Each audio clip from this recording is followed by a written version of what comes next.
I spoke with clinical psychologist Colleen Reichman about how parents can tackle this difficult topic with their children.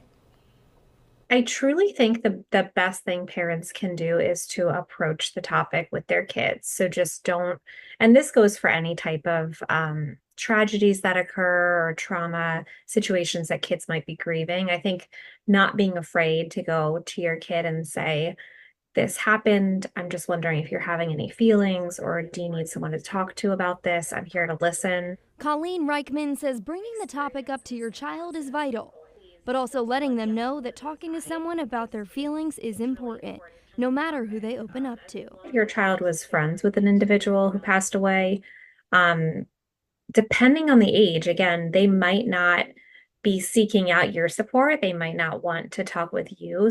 So I always say check in and say, as long as you're talking to someone, it doesn't have to be me, but who are you talking to? Could it be a coach? Would you be open to talking to a therapist? Like kind of bring in a therapist in the same sentence as like a coach or a teacher or a therapist, just like make it a really normal kind of offering. But if a child does not want to talk, these are some signs to look out for if they are struggling.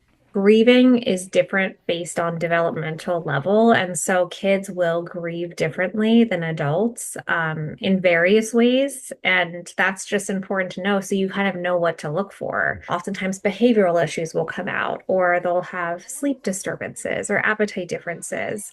Irritability is really common in kids as well. It's a common sort of grief response. Reichman says she wants all kids who are going through something to remember this. All of your feelings, like whatever is coming up for you, is valid. And just please don't feel like you have to hold it inside. Like just it's really important to talk about it. A Pennsylvania law now requires school districts to provide school-based or school-linked programs for students in need of mental health support.